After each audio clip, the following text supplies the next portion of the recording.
right? Until we get thrown off somehow. Hebrews chapter 11 to begin this morning. Hebrews chapter 11. And here in Hebrews 11, we've got lots of individuals that are mentioned. There's one man in particular that we know quite a bit about, and that's who we're going to study about. Beginning in verse 8, Hebrews 11, 8, said, "By faith Abraham obeyed when he was called to go out to a place which he should receive as an inheritance. And he went out not knowing where he was going.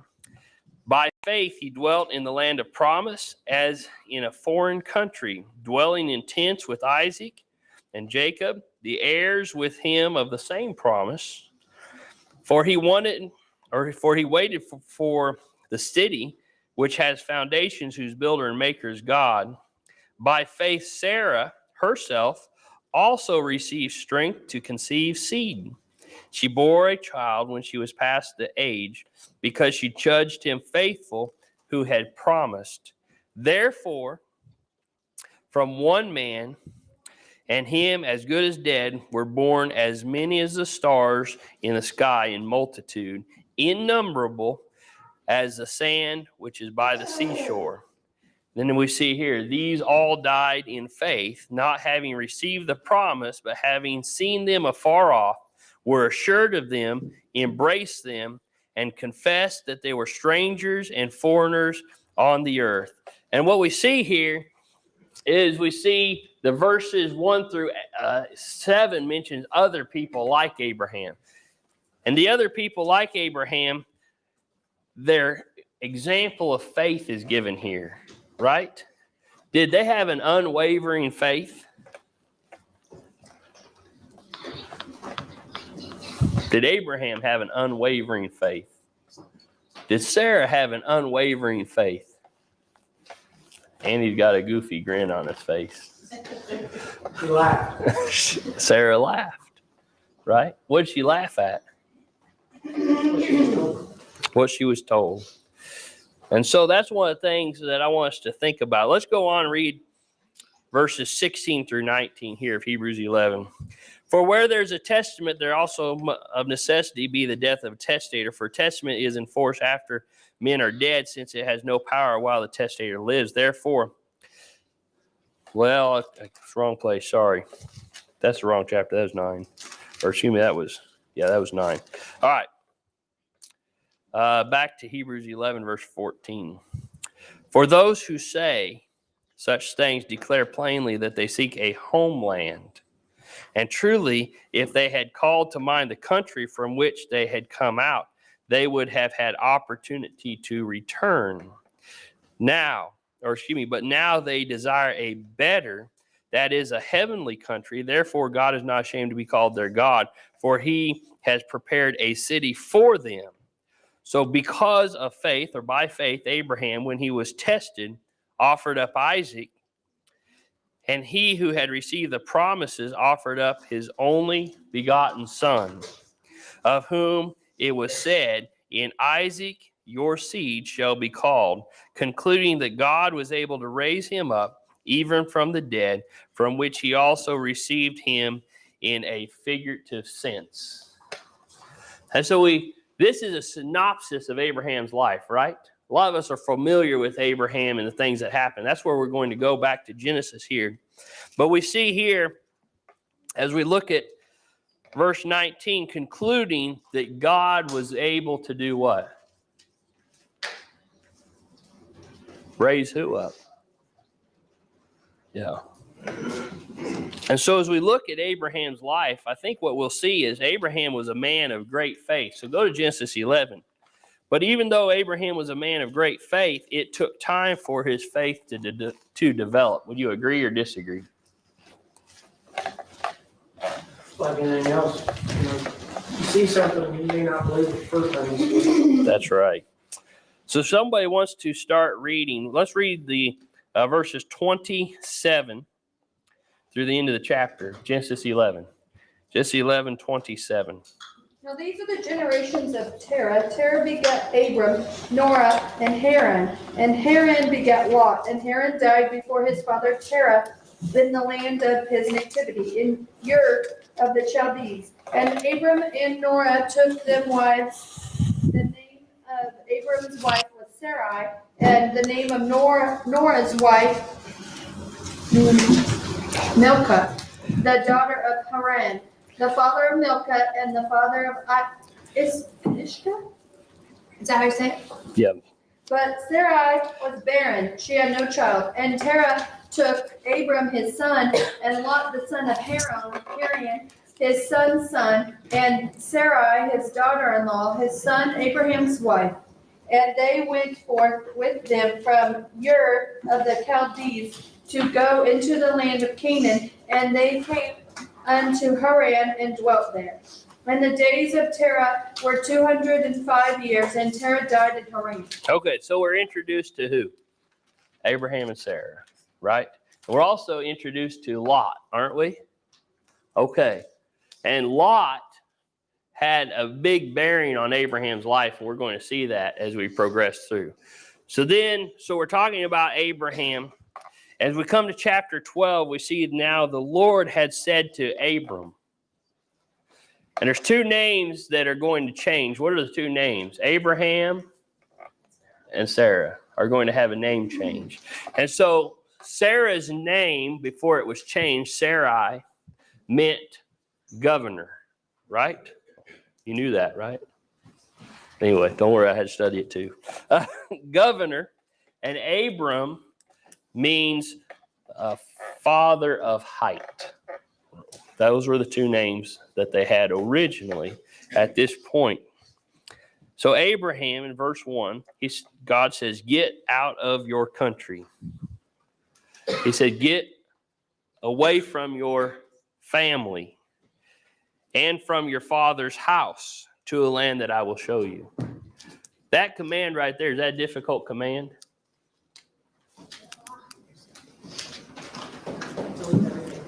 What's that? You're leaving everything you know you're comfortable with, right? Now, did they have FaceTime and Facebook and the 10,000 other social media apps we've got today? Did they have those things? So when they left, they were leaving their communication with them, weren't they? In fact, it was likely that they wouldn't talk to and weren't going to see for sure anything that they're leaving behind ever again, right? Now you think about the commitment that would take. How much commitment would that take? Quite a bit, right? But here's the promise. God says what? I will make you a great nation. I will bless you, and I will make your name great. And you shall be a blessing. You think about those. And Abraham had to make a decision, right? What was his decision? You could look at the choices several different ways. One, you could look at it this way. You could obey God or disobey God. Now, is that the right way to look at it or the wrong way to look at it? Is everybody confused? Your choice is to obey God or disobey God. Okay. You could look at it this way, say, well, I'm going to leave all this for something I'm unfamiliar of. You can say, well, I'm going to give up my relationship with my family for what? I don't know. How do most people look at God's commands or his instruction? The first, what's that? Is it convenient for me? Is it convenient for me? Is it worth the risk, right? What am I going to gain? I like what I have here. Now, did Abraham have more to gain if he left or stayed? How did he know that? We go back to Hebrews 11, we see the phrase, by faith, right? We sing a song, living by faith. You ever thought about what that means? Was that song Abraham could sing? Yeah, for sure, once he left. Now, we're not here just to talk about leaving your family, but we're talking about Abraham, what he was called to do. Leave his home, leave his family. That's what he was called to do. And this decision really, if we look at it, say, well, I'm comfortable here. I like it here. We're settled down here. My family's here, all those things. You say, he would have never left, right? But when we look at it this way, Abraham had a choice to obey God or disobey God. And so I think the example here that we get that we can apply to our lives is there's a lot of decisions we look at the wrong way. We don't look at it as if we're going to obey God or disobey God. We're going to look at it and say, well, what am I going to lose with the possibility of gain, right? But we look at to obey or disobey, then that's one thing we kind of beside the point here where we're trying to head this morning. But a lot of people don't realize that when we become a Christian, then we're choosing at that point forward to always make the godly decision. Now, do we always make the godly decision? No, but that's what we should be doing from that point forward, right? Not saying, is this what I want to do? Is this what's convenient? Is this what's comfortable? We say, is this what's right versus what's wrong? Okay. And so we see Abraham was a man of great faith. Verse 3, God says, I will bless those who bless you. I will curse him who curses you. And in you, all the families of the earth will be blessed. There's two other individuals that I think of that have a similar promise from God. And those two individuals were Job and Paul. Because when Satan wanted to get at Job, what was Satan's excuse to God why he couldn't get to Job? He said, you've got a hedge around this guy. You've protected him. And Paul, when he went to Corinth, and Paul was ready to leave, what did God tell Paul? He said, stay and nobody's going to hurt you, right? Those are two examples. And so when God tells Abraham that I'm going to bless those who bless you and curse those who curse you, is God promising Abraham protection? Yeah, absolutely. He says, in you, all the families of the earth will be blessed. And we've talked about this in our regular Bible classes on Sunday morning. We're talking about a threefold promise, right? What are the three promises? Land promise, nation promise, seed promise, right? Does the land and the nation promise apply to us? No. The seed promise does, right? The seed promise through Christ. And so this is what we see. So as we go through and we see the rest of chapter 12, which we're not going to look at, but what we see here is Abraham goes down into Egypt, right? So he goes past the promised land. He's traveling south. We see things transpire there. And then as we come to chapter 13, we see that Abraham leaves Egypt. He comes back up into the area, the region of the promised land. And while he's here in the promised land, then what we see is there's strife between Abraham and Lot. What was the strife? I didn't even think about Abraham being here today. We're staying at Abraham. We're not there. We're still at Abram. What was the strife over? Okay, over their herds, right? Their livestock. Okay. Why was there strife between them? Too big for the area they're trying to be in. Too big for the area they're trying to be in. Do you think it was big enough for Abraham?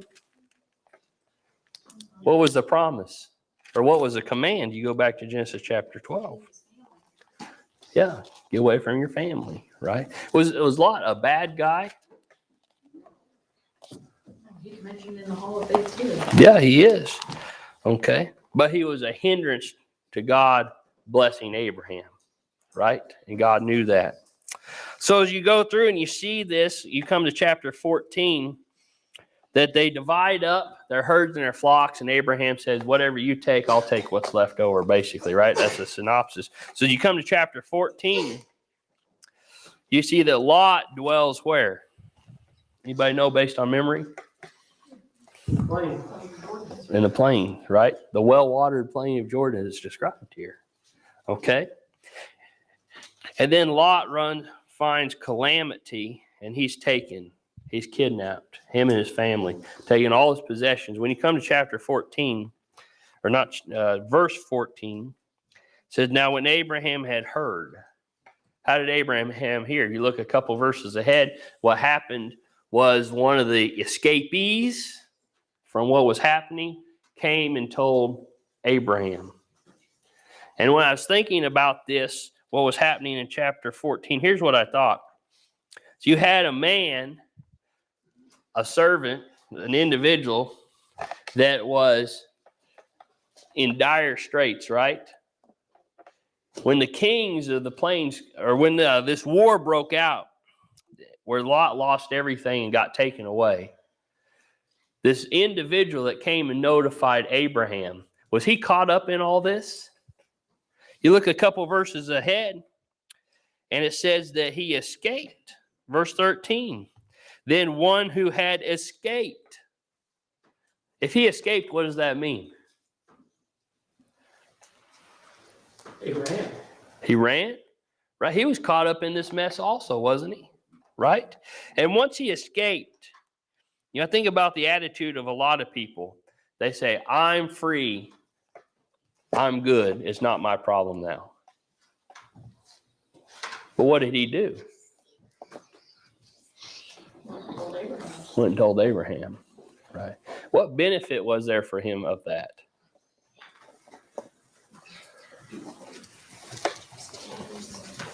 You know what I think about? I think about him just doing the right thing. He had freed himself. He had escaped. People could say, well, maybe he still had family that had been taken away. Maybe some of his good friends had taken away. But the fact of the matter is he could have just ran and said, I'm free, I'm free, I'm free. I'm going to take care of me and my own, which is the attitude of a lot of people, right? But what did he do? He went and told Abraham. And so here in verse 14, what we see here is that when Abraham had heard that his brother, what that means is his kinsman, right? Was Lot his brother? No, but he was brethren, his family, kinship here.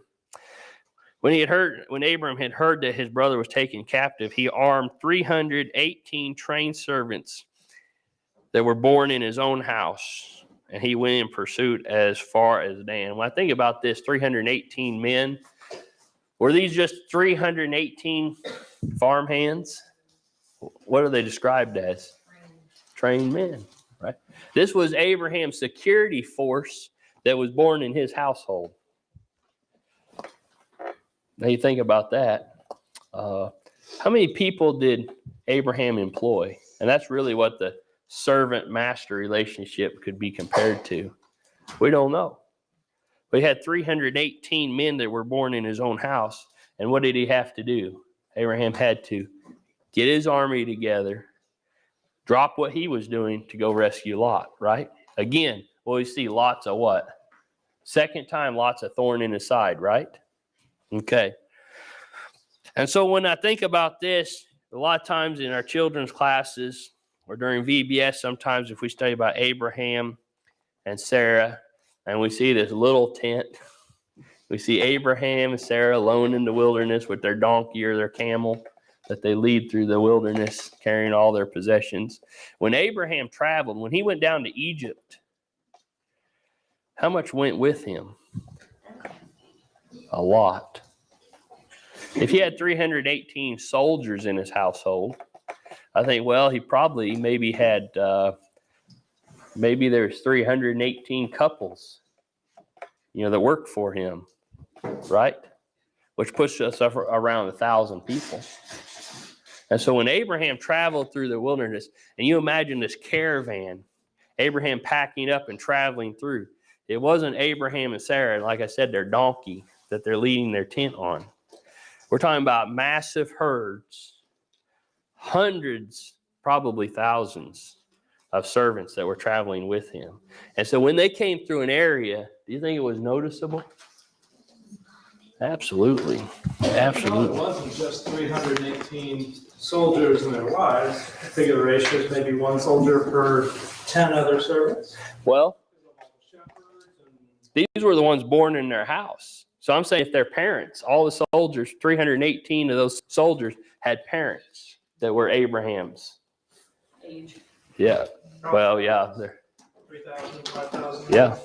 Yeah. I think it's kind of like when the children of Israel left Egypt. When we say, 1 million, that's, I believe, an ultra conservative number. you know. And so we know this was a large caravan, a massive. You know, when Abraham came to town, it was a town. Really, think about that way. How many people are in Eagleville according to our sign? It's like 316. 316. 320 now that we're. So we almost have enough people. Yeah, we almost have enough people to go to war and rescue Lot. You think about that. Everybody in Eagleville, we almost have enough people. So anyway, so Lot was taken. He went to rescue him. And we come to Genesis chapter 15. And in verse 1 it says, after these things, the word of the Lord came to Abraham in a vision, saying, do not be afraid, Abraham, because I am your shield, your exceeding great reward. But Abraham said, Lord, what will you give me? And we come to chapter 15, and we see the events that are transpiring. And Abraham and Sarah still don't have any descendants. But one of the first things, of course, we see the end of chapter 11 where we're introduced to Abraham. Then we see the first 3 verses of chapter 12, and that's where we see the promise. And Abraham's done everything he's supposed to do up to this point, except for leaving behind Lot. I believe that was something he should have done. And Abraham, was he still sure about the promise? What's he say here? But Abraham said, Lord, what will you give me, seeing I go childless? Abraham said, God, how are you going to make me a great nation,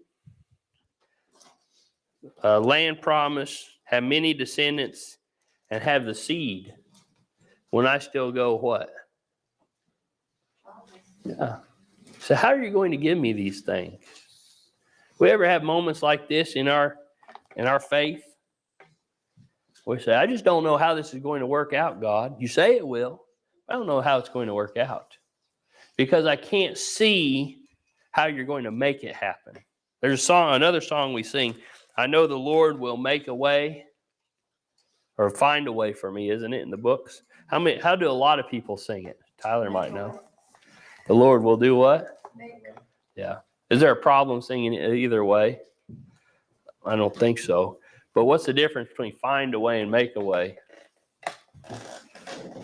Some people believe, that it's more reverent to talk about God's going to make a way than find a way, right? A lot of times we, as human beings, find a way to make things happen. But the difference is God, as deity, can do what? He can make things happen, right? So you see that. And so Abraham said, Lord, what will you give me, seeing I go childless? And the heir of my house is Eliezer of Damascus. What happens to your possessions if you die and you don't have any descendants? Now they go to the state. He goes to your closest what? Yeah, the traditional way is go to your closest kin. And so Abraham's making a statement that I don't have any descendants to pass this great nation on to. Then Abraham said, look, you have given me no offspring. Indeed, one born in my house is my heir. And behold, the word of the Lord came to him, saying, this one shall not be your heir, but one who will come from your own body will be your heir. And so I asked the question we began, was Abraham unwavering in his faith?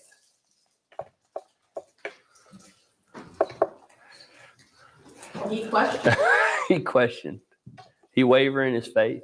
Even when we read Job's account and all that transpired. Along the way, Job asked questions, said, God, I don't see how this is going to work out this way. I don't know why this is happening. What was Abraham doing? Was he charging God foolishly? No. Not necessarily, but was he still as sure about the promises when he first received it? He wanted some proof. He wanted some proof. Abraham was a little bit older than he was back then, wasn't he? We don't know. at what age exactly he was given the promise. So, verse 4, behold, the word of the Lord came to him, saying, this one shall be the heir, but who will come from your own body shall be your heir. Then he brought him outside and said, look now towards heaven and count the stars. If you are able to number them, he said to him, so shall your descendants be. How many stars are in the universe? A lot. That's the most accurate number we've got. A lot. We don't know. And here God says your descendants are going to be like that. But Abraham's saying, God, how can I have even any descendants because I don't even have one? Abraham's faith was wavering. But what happens here in verse 6? Somebody read verse 6. And he believed in the Lord, and he counted it to him for righteousness. Yeah. Believe. He believed in the Lord. Did Abraham know how it was going to happen? But what did he know? Yeah. Did he question God a little bit? God, I don't know how this is going to work. I don't even have any descendants. God said, it's going to work. And it was counted unto him for righteousness. God gives him the promise again, what I have here in my point. We come to Genesis chapter 16, which is interesting because it comes right after 15. Did you know that? No, but the events of what happened here. Because Abraham is unsure in chapter 15 about how this is going to happen and what's going to happen. And what happens in verse 16? There's a plan hatched. And what's the plan? Go around what God said. Yeah, try to help God out. Say, God must be having trouble with this, so I'm going to help God figure out a way to make this happen. And so in verse 1 it said, now Sarai, Abraham's wife, had borne him no children, and she said she had an Egyptian maidservant whose name was Hagar. So Sarai said to Abram, see now, the Lord has restrained me from bearing children. Please go into my maid. Perhaps I shall obtain children by her. And Abraham heeded the voice of Sarah, or Sarai. If you go back to the beginning of chapter 15, who was the descendant going to be from?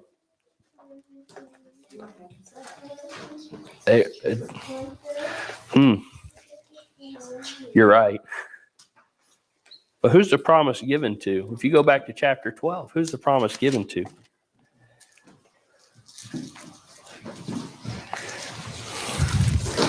You go back to chapter 11, and we see that Abraham took a wife, and her name was? Okay, Sarai. Abram took a wife, and her name was Sarah, or Sarai. You come to chapter 12, the Lord has said to Abram, get you out of your country and from your family and from your father's house to a land that I will show you. If he left Sarah in Haran, would he be obeying God's command?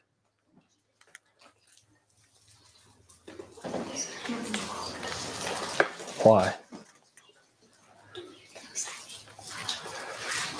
Why did Sarah have to go? Nobody's ever asked you this before? We haven't had this for Bible Jeopardy? Huh? How else was he going to get this? How else did? Well, you come to chapter 16, they figured out another way for Abraham to get descendants. The two are one. He couldn't have both. The two are one, right? So if you mark right here, go to Matthew 19. Matthew 19. Here, what you have is the Pharisees come to Jesus and they ask him if a man can put away his wife for any reason, right? What's Jesus' answer? No. No, simply no. And so here in verse 4, here's Jesus' answer. Have you not read that he who made them at the beginning made them male and female, and said, for this reason, a man shall leave his father and his mother and shall be joined to his wife, and they two shall be one flesh. Abraham could leave everybody behind in Haran except for one person. Who was that? Why? Because they were one. And so when you go to Genesis chapter 12, and when God said to Abram, who was he speaking to? What's that? Them. Right? Because they two shall be what? One flesh. Right? They two shall be one. That promise was equally binding with Sarah. And that's why when we come to chapter 16, and people say, and I've had people ask me, they say, why in the world? In fact, it's come up several times recently in discussions with folks. And they say, well, Abraham had a descendant in chapter 16. You ask the question, why didn't that descendant work? Why didn't God accept that descendant from Abraham? Because he was a descendant from only half the heir of the promise. Who was the other half? Sarah, right? Equally binding. And so here in Matthew 19, in verse 6, it says, so then they were no longer two, but one flesh. Therefore, what God has joined together, let no man what? So when you go back and you look at chapter 16, and we see that now Sarai, Abram's wife, had borne him no children. She had an Egyptian maidservant whose name was Hagar. So Sarai said to Abram, see, now the Lord has restrained me from bearing children. Please go in to my maid. Perhaps I shall obtain children by her. And Abraham heeded the voice of Sarah. Then Sarai, Abram's wife, took Hagar, her maid, the Egyptian, and gave her to her husband, Abram, to be his wife after Abraham had dwelt 10 years in the land of Canaan. What was Sarah doing? Let no man, what? Separate, right?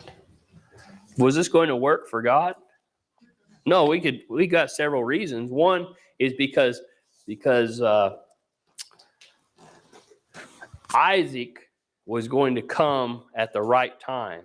When was the right time? When God said, right? And so Abraham and Sarah, both of them weren't being patient with God and letting him take care of business, right? But not only that, when Sarah had a child, what would it prove? God's promise and God's power, right? Because we understand that Sarah was past childbearing, wasn't she? So we're showing God made a promise. We don't have to find a way. And so here what we see is, we see that it took both of them, because when God made a promise to Abraham, it was also to Sarah. And there's no way that they could change that, or we can change that. All right. Let's keep moving, because we're not going to get done. And Eric wants his class back, I'm sure, when he's able to teach it. So in chapter 15, what I had here was a promise again. Because chapter 12, you have the promise. God reassures Abraham in 15. Chapter 16, we have a lack of faith in the promise, because Abraham and Sarah and Hagar, they say, well, we've got to work out something our own way, because God's not going to be able to make it happen. And then you come to chapter 17, and God gives Abraham a sign of the covenant. Verse 1 says, when Abraham was 99 years old, the Lord appeared to Abram and said, I am Almighty God. Walk before me and be blameless, and I will make my covenant between me and you. And we see that you there included what two people? Abraham and Sarah. That union, right? That covenant. And he says that I will multiply you two. Think about that. You two exceedingly. Then Abraham fell on his face, and God talked with him, saying, as for me, behold, my covenant is with you, and you shall be a father of many nations. I no longer shall call, or your name shall no longer be called Abram, but your name shall be Abraham, for I have made you the father of many nations. And Abraham was how old? 99. So the word Abraham means father of many. And Abraham, when he dies, has how many descendants? What's that? Many. Many, yeah. In promise, doesn't he? In promise. So verse 5, no longer shall your name be called Abram, but your name shall be called Abraham, for I have made you the father of many nations.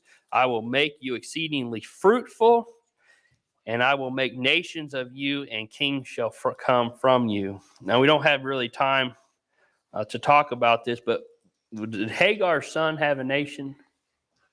Ishmael? Yeah. And he was constantly a what? Thorn in their side, which is similar to Lot, wasn't it? So when Abraham chose to go against God and bring Lot along, Lot's constantly a what? Thorn in his side. So then when Abraham and Sarah and Hagar hatched this plan to help God out because they didn't have faith, what happens? Create another thorn. Another thorn in their sides, right? And so I think we see a trend here that we can go throughout the Bible and see constantly in Israel's history especially. And I think it applies to us today. Anytime we try to go against God's plan, God's system, God's promises, what do we create for ourselves? A thorn in our side, right? And we have to continue to face the consequences of that. We go back to the garden and Adam and Eve, right? When they decide we're going to eat of the fruit of the tree, that create a problem? That's the first time. And from then on, have we constantly had consequences of that decision? Right? And that's in a big scale because it's affected all of us. But we can make decisions in our life, like Abraham did, that caused a thorn to constantly be in the side. So we come to chapter 18. See that the Lord appeared to him by the terebinth tree of Mamre as he was waiting or sitting in the tent door in the heat of the day. So he lifted up his eyes and looked, and behold, 3 men standing by him. And we saw them. He ran from the tent door to meet them and bowed himself to the ground and said, My Lord, if I have found favor in your sight, do not pass on by your servant. Please let a little water be brought to us, wash your feet, and the rest of yourselves under the tree. And I will bring a morsel of bread, that you may refresh your hearts. After that you may pass by, inasmuch as you have come to your servant. They said, Do as you have said. So Abraham hurried to the tent, and Sarah said, Quickly, make ready 3 measures of fine meal, knead it and make cakes. And Abraham ran to the herd, took a tender and good calf, gave it to the young man, and he hastened to prepare it. So he took butter and milk of the calf, which had been prepared, and he sat before them and stood by them under the tree as they ate. Then they said to him, Where is Sarah, your wife? So he said, Here in the tent. And what happens?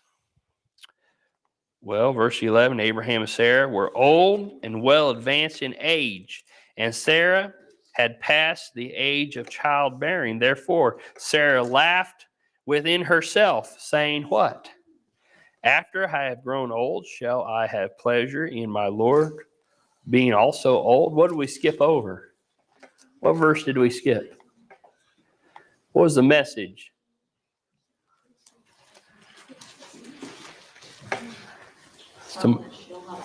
Yeah, verse 10. So you're going to have a son. And as Andy started out, he gave away the end of the movie. No. What did Sarah do? Did she have a lack of faith in God's plan? Had another lack of faith in God's plan. She laughed. She said, I don't understand how this is going to happen. In fact, this can't happen. Then we don't have time this morning, but verses 16 through 33 are the end of the chapter. You have Abraham is this conversation with these men that the men tell Abraham, this is the reason we're here. As we're passing by, we're going to give you hope of this promise, right? This message. But we're really passing by for what purpose? To destroy the cities of the plain. In verses 16 through 33, what Abraham does is he begs the men because he says, are you going to destroy the righteous with the wicked? And what's God say? He says, no, I'm going to give them a chance. I'm going to give them a chance. And so they have that conversation. And what happens to Sodom and Gomorrah? Why? Because of the wickedness, right?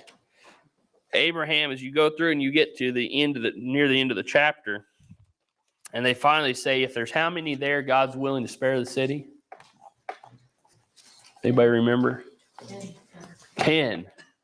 If there's just 10 people who are faithful to you, will God spare the city? Yeah.